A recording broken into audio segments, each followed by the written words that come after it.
Hello बच्चों, तो कैसे हो आप लोग। तो पिछले लेक्चर में हम बात कर रहे थे हितनबर्ग अनसर्टेनिटी प्रिंसिपल की और ड्यूअल बिहेवियर ऑफ मैटर की। हमने बोल दिया था कि जो भी माइक्रोस्कोपिक ऑब्जेक्ट होते हैं, बहुत छोटे ऑब्जेक्ट होते हैं, उनका वेव नेचर और साथ में पार्टिकल नेचर दोनों होते हैं। हमने पढ़ लिया था हितनबर्ग अनसर्टेनिटी प्रिंसिपल, जिसने बोला था कि भी माइक्रोस्कोपिक पार्टिकल होते हैं साथ एक टाइम पे मोमेंटम और पोजीशन को नहीं मेज़र कर सकते। यानी कि हम एटम के अंदर इलेक्ट्रॉन की पोजीशन और वेलोसिटी को एक टाइम पे एक साथ मेज़र नहीं कर सकते। अगर एक को एक्यूरेटली मेज़र करने की कोशिश करेंगे तो दूसरा में बहुत ज़्यादा एरर आएगा। हमने जिसके लिए एक इक्वेशन भी पढ़ ली थी, डेल एक्स डॉट में del p x greater than और is equal to h by 4 pi. ठीक है, हमने हिजनबर्ग प्रिंसिपल का आइडिया ले लिया था। आज हम बात करने वाले हैं quantum mechanical model of atom की। जो बोहर मॉडल के बाद अगला मॉडल आया था एटम का, वो था quantum mechanical model of atom, जो आज भी चला आ रहा है ना। बोहर मॉडल के बाद जो आज मॉडल चल रहा है वो कौन सा है? Quantum mechanical model of atom, जो एटम के बारे में काफ़ी सारी बातें डिस्क्लोज करता है, काफ़ी सारी बातें बताता है। तो देखो, सबसे पहले हम जानते हैं क्लासिकल मैकेनिक्स क्या है और क्वांटम मैकेनिक्स क्या है। तो देखो क्या होता है कि ना, जितने ही मैक्रोस्कोपिक ऑब्जेक्ट होते हैं ना, बहुत बड़े ऑब्जेक्ट होते हैं, जैसे हम हो गए, तुम हो गए, जैसे बॉल हो गई, या फिर कार हो गई, या फिर प्लेनेट प्लेनेट जितनी मैक्रोस्कोपिक यानी काफ़ी बड़े साइज़ के जो ऑब्जेक्ट होते हैं, उनके जो मोशन की बात करते हैं, उनकी मोशन की स्टडी करते हैं, वो साइंस की कौन सी ब्रांच में करते हैं? क्लासिकल मैकेनिक्स में। कि लाइक मान लो कि प्लेनेट किस स्पीड से घूम रहे हैं। अगर मान लो कोई कार अभी इतनी स्पीड से जा रही है तो 10 मिनट बाद कहाँ पे होगी, कौन सी पोजीशन पे होगी, है ना। कि लाइक मोशन की बात, जिसके अंदर तुम ये भी पढ़ते हो v minus u equal to 80, v square minus u square, ये तुम लॉ ऑफ मोशन की इक्वेशन पढ़ते हो ना। तो क्लासिकल मैकेनिक्स इस पे बेस्ड है जनरली, भी न्यूटन ने लॉस ऑफ मोशन दिए थे उस पर बेस्ड है। क्लासिकल मैकेनिक्स में हम क्या पढ़ते हैं? जितनी मैक्रोस्कोपिक ऑब्जेक्ट की मोशन की बात है, क्या ट्रेजेक्ट्री होगी, किस मोशन से घूमेंगे, है ना। कि अगर मान लो कोई बॉल गिर रही है ऊंचाई से, कितनी स्पीड पे गिरेगी। तो जनरली मैक्रोस्कोपिक ऑब्जेक्ट के लिए मोशन को क्लासिकल मैकेनिक्स में पढ़ते हैं। तो देखो क्लासिकल मैकेनिक्स है क्या? डिस्क्राइब द मोशन या movement of macroscopic objects like falling of stone, motion of planets, moving of car etcetera, based on the Newton's loss of motion. क्यों? न्यूटन के लॉ ऑफ मोशन पे based है। ठीक है। When law of classical mechanics applied on motion of microscopic particle like electron, proton, neutron, it was failed। हमने जैसे ही Newton के law of motion को electron, proton, neutron, microscopic particle यानी कि बहुत छोटे पार्टिकल पे लगाया, तो वो रिज़ल्ट ठीक नहीं आ रहा था, रिज़ल्ट गलत आ रहा था, है ना। कि जैसे हमने मान लो इलेक्ट्रॉन की स्पीड जानने की कोशिश करी, इलेक्ट्रॉन की मूवमेंट जानने की कोशिश करी, तो हमें ठीक रिजल्ट नहीं मिल रहा था, काफ़ी ज़्यादा एरर आ रहा था। तो मैकेनिक के जो भी लॉ थे, न्यूटन के जो भी लॉ थे, वो माइक्रोस्कोपिक ऑब्जेक्ट के लिए फेल हो गए थे। ठीक है। और फेल होने का रीज़न क्या था? कि जो भी ये न्यूटन के लॉ ऑफ मोशन होते हैं, ये माइक्रोस्कोपिक ऑब्जेक्ट के ड्यूअल नेचर को कंसीडर नहीं करते, कि जो बहुत छोटे पार्टिकल होते हैं उनका वेव नेचर भी होता है पार्टिकल नेचर के साथ साथ। और साथ ही साथ ये हिजनबर्ग अनसर्टेनिटी प्रिंसिपल को भी कंसीडर नहीं करते न्यूटन के लॉ ऑफ मोशन। तो इसलिए ये माइक्रोस्कोपिक ऑब्जेक्ट के लिए फेल हो जाते हैं। ठीक है। अब देखो, अब बात आती है कि जो भी ये छोटे पार्टिकल होते हैं, छोटे ऑब्जेक्ट होते हैं, इनकी स्टडी कहाँ की जाए, कैसे की जाए, उनके मोशन की स्टडी कैसे की जाए, कौन सी ब्रांच में की जाए।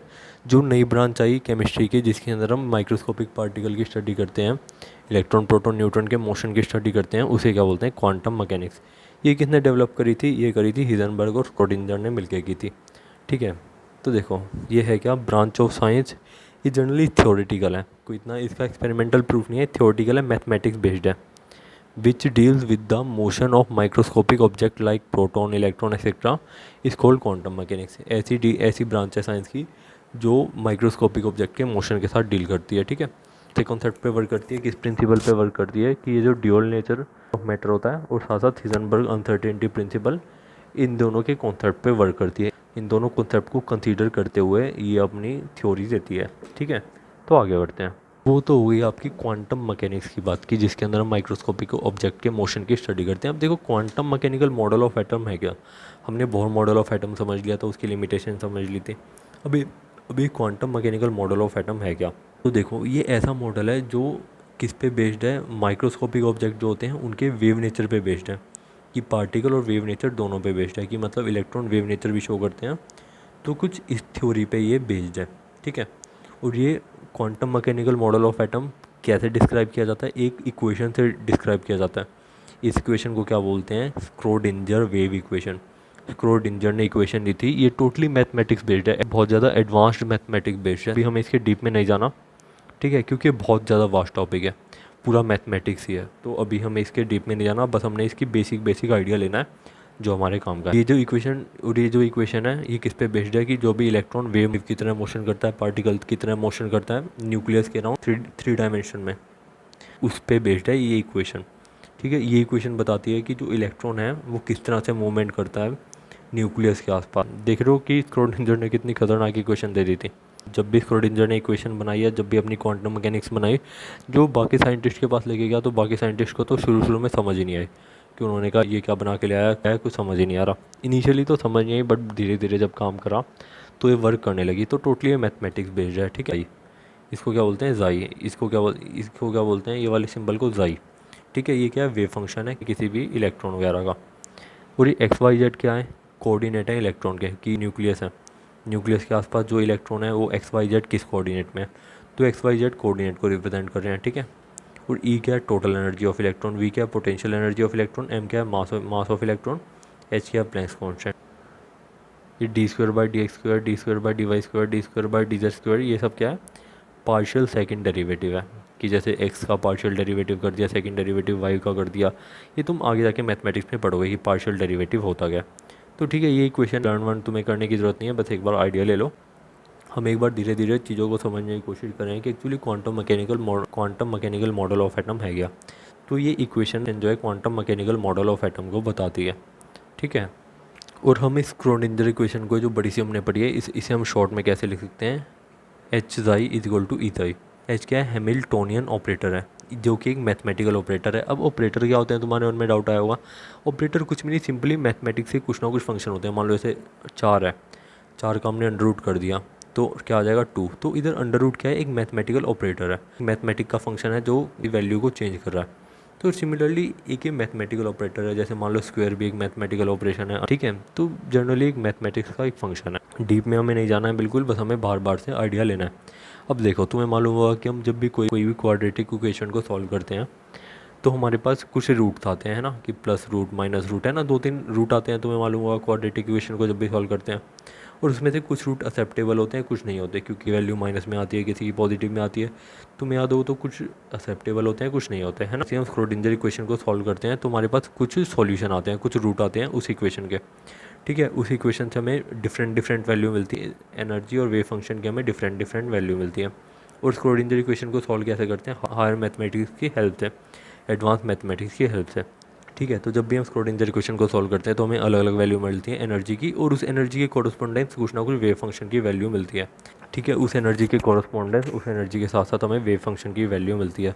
जितने भी हमें सॉल्यूशन मिलते हैं, जितने भी हमें एनर्जी की वैल्यू मिलती हैं, वो हर एक एनर्जी की वैल्यू एक्सेप्टेबल नहीं होती।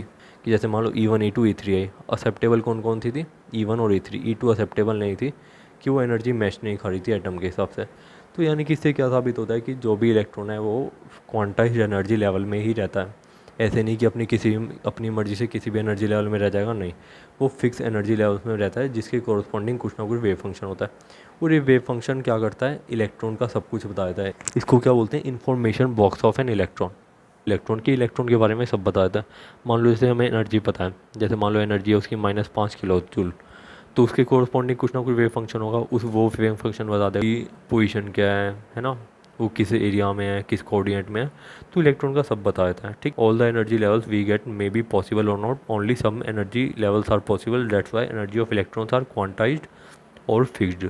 ठीक है बच्चों, और this possible wave function give information of electron with the help of 3 quantum number.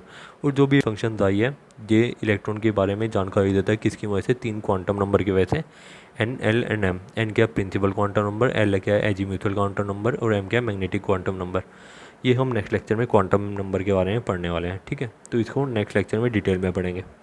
ठीक है, तो 3 क्वांटम नंबर कहाँ से आए हैं, जाई से ऑफ क्वांटम मैकेनिक्स, और या फिर वेव फंक्शन की मदद से आए हैं। अब देखो करेक्टरिस्टिक्स ऑफ जाई, कि जाई की करेक्टरिस्टिक क्या क्या है।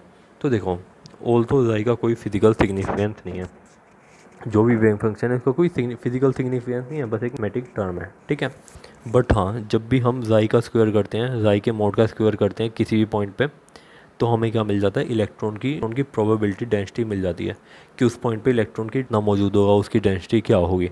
ठीक है, तो जाई स्क्वायर क्या करता है, tells about the probability density of electron, या फिर ये भी बताता है कि probability of finding an electron at any point, कि न्यूक्लियस के अगर किसी भी पॉइंट पे तुम तुम्हें वेव फंक्शन पता चल गया न्यूक्लियस के किसी पॉइंट पे, उस वेव फंक्शन की वैल्यू की तुम अगर स्क्वायर कर दोगे तो हमें पता चल जाएगा कि उस पर्टिकुलर पोजीशन पे इलेक्ट्रॉन की मिलने की प्रोबेबिलिटी कितनी है, कितनी ज़्यादा नहीं है, कि उसकी प्रोबेबिलिटी डेंसिटी कितनी है, यानी कि उस जगह पे इलेक्ट्रॉन कितना मौजूद होगा। और जो भी न्यूक्लियस के अराउंड रीजन होता है, जो भी न्यूक्लियस के अराउंड एरिया होता है, स्पेस होता है, इलेक्ट्रॉन डेंसिटी को रिप्रेजेंट करता है, उसे क्या बोलते हैं, ऑर्बिटल बोलते हैं। कोई भी न्यूक्लियस के अराउंड एरिया है जहाँ पे इलेक्ट्रॉन की डेंसिटी है, काफ़ी ज़्यादा इलेक्ट्रॉन मौजूद है, उसे क्या बोलेंगे, ऑर्बिटल। ठीक है, अभी ऑर्बिटल की डेफिनेशन आगे देखेंगे, तुम्हें चीज़ें और समझ आएंगे। ठीक है, जाई wave function of an electron around nucleus is called atomic wave function और एटॉमिक ऑर्बिटल। जाई हमें क्या किस बारे में आइडिया देता है, इलेक्ट्रॉन के बारे में, उसकी डेंसिटी वगैरह क्या होगी, है ना। ये वेव फंक्शन है इलेक्ट्रॉन का न्यूक्लियस के अराउंड, उसको क्या बोल देते हैं, एटॉमिक वेव फंक्शन बोल देते हैं या एटॉमिक ऑर्बिटल भी बोल देते हैं। क्यों, क्योंकि वो इलेक्ट्रॉन के बारे में जानकारी दे रहा है, इलेक्ट्रॉन की डेंसिटी वगैरह को बता रहा है, तो इसलिए किसी भी इलेक्ट्रॉन के वेव फंक्शन को जाई को हम क्या बोल देते हैं, एटॉमिक ऑर्बिटल या फिर एटॉमिक वेव फंक्शन। और ठीक है, क्योंकि ना देखो एटम में क्या होता है कि ना एक्चुअली एटम के अंदर क्या होता है, न्यूक्लियस, न्यूक्लियस के पास होते हैं इलेक्ट्रॉन। तो इलेक्ट्रॉन ना एक जगह पे नहीं टिका रहता, वो इधर उधर घूमता रहता है।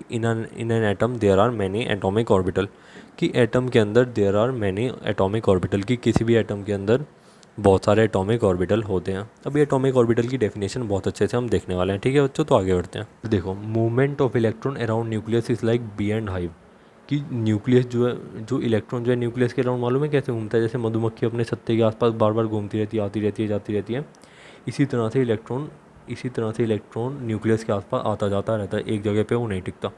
ठीक है, अब देखो ऑर्बिटल क्या है, ऑर्बिटल ऐसी जगह है जहाँ पे वो इलेक्ट्रॉन अपना ज़्यादा टाइम स्पेंड कर रहा है।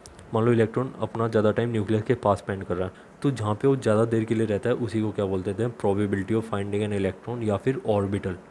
जहाँ पे भी इलेक्ट्रॉन ज़्यादा देर के लिए रहता है उसे क्या बोल देते हैं, ऑर्बिटल, कि यहाँ पे इलेक्ट्रॉन ज़्यादा देर के लिए स्पेंड कर रहा है, यानी कि इधर प्रोबेबिलिटी इलेक्ट्रॉन की मिलने की बहुत ज़्यादा है, उसी एरिया को क्या बोल देते हैं, एटॉमिक ऑर्बिटल। ठीक है, तो इलेक्ट्रॉन ऐसा नहीं एक जगह फिक्स है, इधर उधर घूमता रहता है रैंडमली, कभी न्यूक्लियस के पास आएगा, दूर जाएगा, पास आएगा, दूर जाएगा, कुछ इस तरह से। ठीक है, अब देखो एटॉमिक ऑर्बिटल की एक बहुत प्यारी सी खूबसूरत सी डेफिनेशन देखते हैं। An atomic orbital may be defined as the 3 dimensional space around nucleus. Atomic orbital क्या है, न्यूक्लियस के पास एक ऐसा 3 डायमेंशनल स्पेस है जहाँ पे इलेक्ट्रॉन की मिलने की प्रोबेबिलिटी 95% या उससे ज़्यादा भी हो सकती है। कोई कोई बुक 90% भी बोलता है, बट 95% या उससे ज़्यादा हो सकती है। ऐसे एरिया को, ऐसे स्पेस को क्या बोलते हैं, एटॉमिक ऑर्बिटल। ठीक है बच्चों, आई होप आपको आइडिया लगा होगा थोड़ी थोड़ी चीज़ों का। ठीक है, अब देख लेते हैं ऑर्बिट और ऑर्बिटल में क्या फ़र्क है। जो ऑर्बिट टर्म बोर्ड ने यूज़ करा और ऑर्बिटल जो हम यूज़ कर रहे हैं क्वांटम मैकेनिकल मॉडल में आया, इसके अंदर डिफरेंस क्या क्या है। तो देखो ऑर्बिट क्या था, एक सिंपल एक ऑर्बिट था, एक सर्कुलर डिस्क थी, एक सर्कुलर एरिया था जहाँ पे इलेक्ट्रॉन घूम रहा था। बोर ने बोला कि सर्कुलर पाथ के अंदर इलेक्ट्रॉन न्यूक्लियस के चारों तरफ घूमता रहता है, ऐसा बोर बोल के गया था। ऑर्बिट क्या है, एक पर्टिकुलर ऐसा सर्कुलर एरिया है जहाँ पे इलेक्ट्रॉन फिक्स्ड घूमता है, जिसकी हमने रेडियो वेलोसिटी बताई थी, वो सब चीज़ें एक टाइम पे आगे फेल हो गई थी। और ऑर्बिटल क्या है, ऐसा 3D स्पेस है जहाँ पे इलेक्ट्रॉन की मिलने की प्रोबेबिलिटी बहुत ज़्यादा हो, 95% या उससे ज़्यादा हो। जो भी ऑर्बिट का कॉन्सेप्ट था, इसके अंदर ना तो कंसीडर किया गया था ड्यूअल बिहेवियर ऑफ मैटर को, ना कंसीडर किया गया था हिजनबर्ग अनसर्टेनिटी प्रिंसिपल को। बट जो भी ऑर्बिटल का कॉन्सेप्ट है, इसके अंदर जी को कंसीडर किया गया, हिजनबर्ग अनसर्टेनिटी प्रिंसिपल को, ड्यूअल बिहेवियर ऑफ मैटर को, ड्यूअल नेचर ऑफ मैटर को। और देखो कि ऑर्बिट की शेप कैसी होती है, सर्कुलर होती है और डिस्क जैसी होती है, जो कि न्यूक्लियस के चारों तरफ होती है। और ऑर्बिटल क्या है, और ऑर्बिट जो है, और जो ये ऑर्बिटल है, इसकी अलग अलग शेप होती है। ऑर्बिटल के एग्जांपल कौन कौन से हैं, एस है, पी है, डी एफ है ना। तो ऑर्बिटल स्फेरिकल शेप में होता है, जैसे एस ऑर्बिटल स्फेरिकल शेप में होता है, पी डम्बल शेप में होता है, D orbital double dumbbell shape में होता है, एफ ऑर्बिटल कम्प्लेक्स शेप में होता है। तो ऑर्बिटल की फिक्स शेप है, बट इसकी सर्कुलर और डिस्क जैसी शेप है। बोर बोल के गया था किसी भी ऑर्बिट के अंदर मैक्सिमम इलेक्ट्रॉन कितने आ सकते हैं, किसी भी ऑर्बिट के अंदर मैक्सिमम इलेक्ट्रॉन को किस तरह से कैलकुलेट कर सकते हैं, 2n² को यूज़ करके। एन क्या है, वो शेल नंबर है या ऑर्बिट नंबर। ठीक है, ऑर्बिटल के अंदर कितने मैक्सिमम इलेक्ट्रॉन आ सकते हैं, 2 आ सकते हैं। एक ऑर्बिटल के अंदर 2 से ज़्यादा इलेक्ट्रॉन नहीं आ सकते। तो ये था बच्चों basic idea quantum mechanical model of atom का। Quantum mechanical model of atom मालूम है, सिर्फ और सिर्फ प्रोबेबिलिटी की बात करता है कि हाँ प्रोबेबिलिटी है कि इधर इलेक्ट्रॉन मिल सकता है। वो श्योरली नहीं बोलता है कि हाँ इस एरिया में इलेक्ट्रॉन मिल सकता है। प्रोबेबिलिटी से तुम क्या समझते हो, मान लो कोई वेदर फोरकास्ट वाला है जो बताता है कि बारिश आएगी नहीं आएगी, तो उसने बोला कि आज बारिश आएगी, वो बोल रहा है कि आज बारिश आएगी, उसने प्रोबेबिलिटी जाहिर की अपनी, उसने पक्का नहीं बोला कि आएगी मतलब मैक्सिमम चांस आएगी, बट ये नहीं बोल सकते आएगी। तो प्रोबेबिलिटी क्या है कि मैक्सिमम पॉसिबिलिटी किसी चीज़ की मिलने की। ठीक है, तो क्वांटम मैकेनिक्स सिर्फ प्रोबेबिलिटी बात करता है कि इलेक्ट्रॉन की मैक्सिमम प्रोबेबिलिटी कहाँ है मिलने की, ठीक है बच्चों, तो आपको चीज़ों का आइडिया लगा होगा। ठीक है, ये था quantum mechanical model of atom का आइडिया। ठीक है, तो मिलते हैं अगले लेक्चर में। Thank you so much, see you in next lecture.